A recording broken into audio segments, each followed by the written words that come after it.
Assalamualaikum warahmatullahi wabarakatuh. And good evening to all netizen. Berhubung ada beberapa komentar di konten kami yang satu ini untuk menyuruh menangkap kami, dan ada juga yang menyuruh menangkap Bapak Ibu guru kami.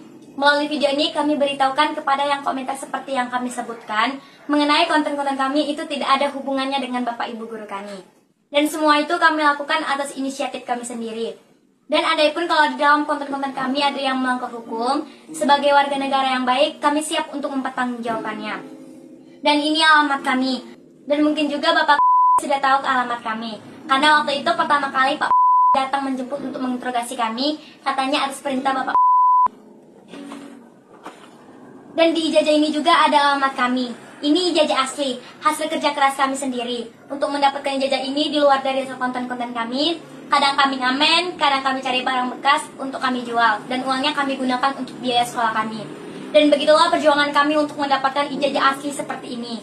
Maka dari itu harapan kami kepada Bapak, siapapun orangnya yang menggunakan ijazah palsu, wajib untuk diadili. Kembali di Apa Kabar Indonesia Morning, pemirsa ya. Tadi kita sudah mendengarkan bagaimana viral di media sosial. Kombinasi dari dua pengamen cilik yang sempat menyanyikan. Tadi sebenarnya saya pikir audio TV-nya yang rusak ya. Ternyata ada banyak kata-kata yang disensor yang kemudian viral di media sosial. Bahkan informasinya mereka sudah dipanggil oleh pihak kepolisian untuk dimintai keterangan terkait lagu dan juga apa sindiran yang diberikan kepada Pak Presiden Joko Widodo. Ya, kita sudah terhubung dengan orang tua dari kedua anak tersebut. Ada Pak Supianto. Selamat pagi, Pak Selamat pagi, Pak Supianto. Selamat pagi, Bu. Baik, Pak Supianto, kami ingin mengkonfirmasi begitu ya, apakah benar seluruh informasi terkait dengan pemanggilan, kemudian ada juga yang video klarifikasi yang diberikan oleh dua orang pengamen cilik, seperti apa sih Pak Supianto?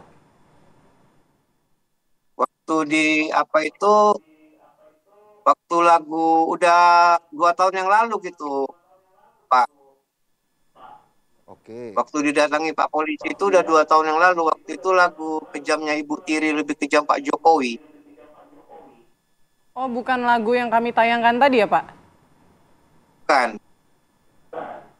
Oke, tapi kedua anak ini anak kandung Pak Supianto? Iya, anak kandung. Oke, berarti sejak 2 tahun lalu memang suka mengkritisi begitu ya saat Pak Jokowi masih menjabat, sampai sekarang pun soal ijazah juga? Iya, Bu. Oke, Pak Supianto, tapi mereka dapat inspirasi dari mana? Pak Supianto tahu nggak mereka membuat lagu, latihan, atau merekam itu Pak Supianto tahu? Tahu, Bu. Dari mana idenya, Pak? Idenya kan orang itu lihat lihat TikTok itu berita yang viral, baru dibikin orang itu lagunya. Mana yang viral beritanya itu yang dibikin. Oke.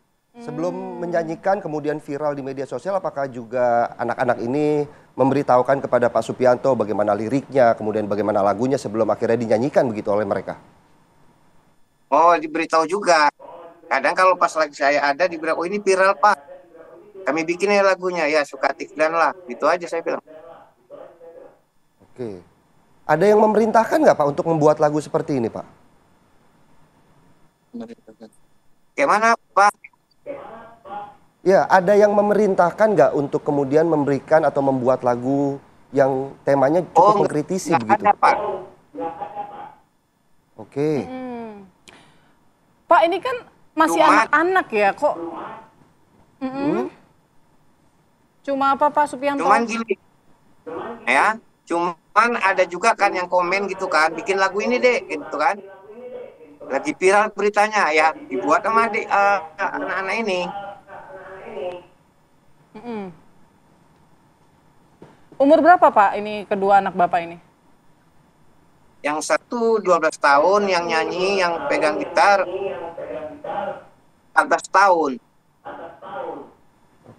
Kesehariannya memang suka mengikuti berita begitu ya, Pak Supianto, kedua anaknya? Ya, kadang dia ya ada juga yang nyanyi-nyanyi, ya berita. Tapi Pak Supianto ketika mengetahui anak-anak juga menciptakan lagu untuk mengkritisi, apakah sempat memberi nasihat kepada anak-anak bagaimana efek dan juga dampaknya nanti ke depannya? Ya, kan saya dengarkan juga kalau kira-kira melanggar hukum ya nggak saya kasih. Nah, sebenarnya waktu itu Menurut Bapak melanggar hukum nggak lagunya? enggak. Oke, tapi sampai akhirnya polisi datang ke rumah Bapak pada 2 tahun yang lalu ya, itu soal lagu yang sebelumnya ya. Nah itu apa yang disampaikan? Pemeriksaannya bagaimana? Itu kan kami disuruh hapus, Bu, lagunya. Kan 2 tahun lalu kabarnya kan disamperin polisi, diinterogasi polisi, dan ada bahasa juga dari anak-anak itu bahwa ini perintah dari Kapolri langsung begitu. Itu ceritanya gimana Pak? Ya, waktu pertama kali datang, waktu mencari alamat kami katanya perintah Pak Kapolri. Baru siangnya orang itu kan datang lagi. Jadi lagunya yang di video di YouTube kami disuruh hapus. Oke, baik Pak Supianto, saya ke Bang Sulis. Tadi katanya menurut Pak Supianto, mohon maaf.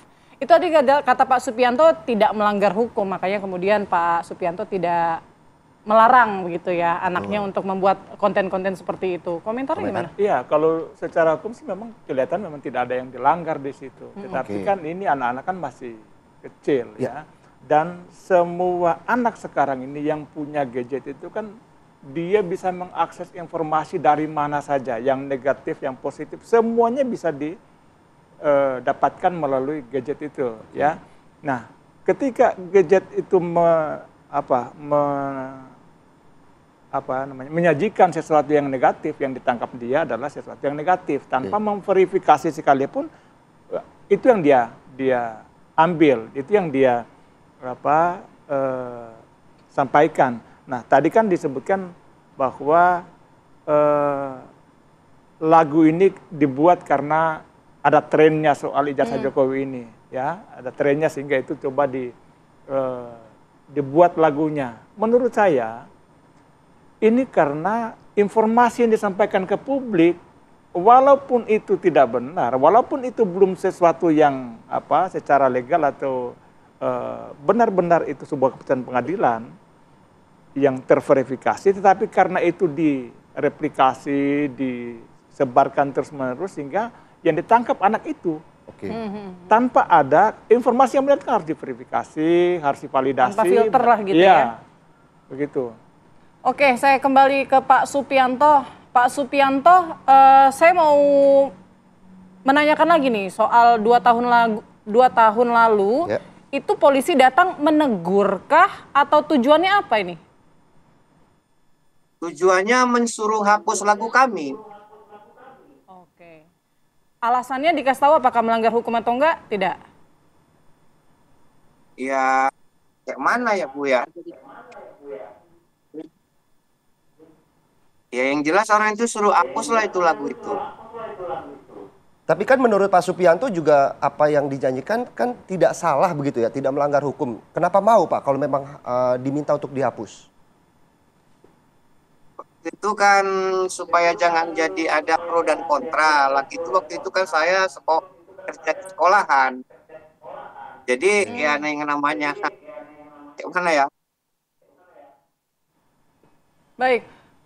Pak Supianto, Lagi pula, tapi pernah kepikiran nggak Pak Supianto kalau lagu tersebut bisa menyinggung Pak Jokowi, apalagi kan proses hukumnya, pembuktiannya masih berjalan gitu?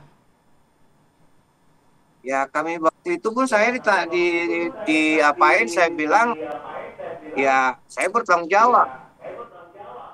Kalau memang itu salah, saya siap dihukum. Oke, baik Pak Supianto. Terima kasih banyak sudah bergabung bersama kami di Apa Kabar Indonesia Pagi. Oke, saya mau ke Bang Rizal. Bang Rizal, begitu banyak apakah memang media ataupun pengguna netizen yang ikut berkomentar terkait Pak Jokowi ini semua di bawah umur atau mungkin buzzer yang komentar-komentar juga? Enggak semua di bawah umur kok, dan enggak semuanya buzzer. Kemarin kita sudah sudah bicarakan tentang apakah ada keterlibatan buzzer, apakah ada keterlibatan bot. Ada memang keterlibatan buzzer dan bot, tapi dalam pantauan kami angkanya tidak terlalu tinggi, 8-11% saja. Itu fluktuatif dari waktu ke waktu. Artinya memang isu tentang Pak Jokowi ini masih menjadi perbincangan publik, Mbak. Pak Jokowi Berarti sendiri all of kan masih netizen ini Israel ya. kemungkinan besar real gitu. Setidaknya akun-akunnya kemungkinan besar organik. Tapi kalau kita ingat memang Pak Jokowi ini kan selalu menjadi perbincangan di mana-mana. Kapanpun itu, sejak 2012 malah. Selalu menjadi nomor satu. Baru tahun-tahun ini saja kok Pak Jokowi angkanya tidak menjadi top of mind tokoh politik nasional setelah digantikan. Per 1 Juni sampai kemarin itu angkanya dengan Pak Prabowo di-mention di media sosial hanya berbeda 100 ribuan. Jadi ya memang kalau dilihat lebih dari 40% ya perbedaannya. Tetapi itu masih cukup relatif lebih tinggi dibanding dengan tokoh-tokoh nasional lainnya. Bahkan dengan Wapres sekalipun. Masih Pak Jokowi. Jadi kalau membicarakan Pak Wapres tentu Pak Jokowi. Nah tapi saya ingin komentari tadi ya tentang kenapa kok didatangi, bukan kenapa didatangi, di media sosial dan saya kira di negara demokrasi memberikan ruang argumentasi yang sehat gitu ya, memberikan ruang digital yang sehat bagi publik untuk saling memaparkan argumentasi itu sangat penting karena itu menjadi pupuk yang justru akan menyuburkan demokrasi kita. Ketika didatangi apalagi oleh aparat kepolisian, saya sangat menyayangkan itu. Oke. Dan Diminta dihapus. apalagi diminta dihapus, itu kan bisa dilihat sebagai upaya pembatasan berbicara kayak gitu ya. Dan sebenarnya kasus seperti ini sudah sering terjadi di media sosial. Banyak sekali intimidasi, katakan seperti itu, baik secara offline maupun secara online. Kita ingat banyak sekali aktivis media sosial yang mengeluhkan akun-akunnya mendapatkan intimidasi. Bahkan ada yang tutup akun. Atau mungkin itu saran daripada diproses hukum misalnya. Saya kira kejauhan sih kalau ke sana. Sebenarnya nggak melanggar hukum juga komentar-komentar dari netizen ini gitu ya. Tentu saja ada batas-batasnya, ada batasan-batasan di ketika kita melontarkan pernyataan kita mana-mana yang melanggar hukum, mana-mana yang tidak melanggar hukum. Masalah pelanggar hukum dan batasannya kan biasanya itu sudah jelas tuh, bahkan sudah sering bisa disampaikan, bahkan dipakai juga undang-undang ITE biasanya kan, lalu tentang pencemaran nama baik atau lain-lain dan sebagainya. Jadi padahal itu netizen kayaknya sudah cukup mahfum tentang apa sih yang harus dilakukan, apa yang tidak boleh dilakukan. Karena pelajarannya sudah sangat banyak. Bang Silas, mungkin terakhir kalau kita melihat ya bagaimana Pak Jokowi ini kan sebenarnya media sosial merupakan salah satu kendaraan politik ketika Pak Jokowi nyapres. Ya. Pak Jokowi menjalankan pemerintahannya. Kenapa sekarang harus dalam tanda kutip dicuekan kalau kata Bang Silas tadi? Ngapain kita terlalu peduli dengan apa yang beredar di media sosial, narasi-narasinya gitu. Jadi kan yang dilakukan Jokowi ini kan tidak semata-mata untuk mengkanter atau membantah semua apa yang disampaikan oleh netizen, oleh media sosial, tetapi karena materi-materi yang disampaikan itu sudah menyinggung perasaannya, sudah merendahkan martabatnya, sehingga itu yang dia counter ya, tidak untuk ke publik. Apalagi membatasi, saya pikir tidak ada sama sekali upaya untuk membatasi ekspresi anak-anak atau ekspresi orang-orang di dunia yang demokratis ini. Nah, soal kenapa anak-anak harus didatangi oleh polisi, kan anak-anak ini kan masih kecil, anak-anak masih di bawah umur, masih belum tahu soal politik, masih belum tahu soal mana yang benar, mana yang salah, apalagi di ruang virtual. Jadi justru didatangi kan anak-anak ini harus dilindungi dalam masa pertemuannya, jangan hanya mendapatkan informasi-informasi yang tidak benar atau negatif. Saya pikir itu yang harus dilakukan, bukan karena mendatangi itu dalam rangka proses hukum, bukan, tetapi anak-anak itu harus diberikan literasinya, bagaimana mendapatkan informasi yang baik. Saya pikir itu. Baik, tentunya kita berharap di era sekarang ini kan bukan lagi mulutmu harimaumu, tetapi jempolmu harimaumu. Begitu ya Bang Rizal ya? Betul Setuju sekali. ya? Bagaimana kemudian apa yang beredar di media sosial belum tentu benar, sudah dikonsumsi oleh publik. Betul, sepakat itu. Kita berharap bagaimana ada pembatasan diri ataupun menahan diri lah untuk mungkin ikut berkomentar, mungkin memberikan saran, sekedar memberikan saran, it's okay. Tapi kalau sudah menyerang pribadi, itu yang berbahaya ya Put ya. Oke, ya terima kasih banyak narasumber sudah hadir pada pagi Terima hari kasih ini, Bang Mas Rizal, Rizal, Terima kasih, Bang Silas. terima kasih. Bang Silas, sehat selalu ya. Terima kasih. Amin, sehat-sehat.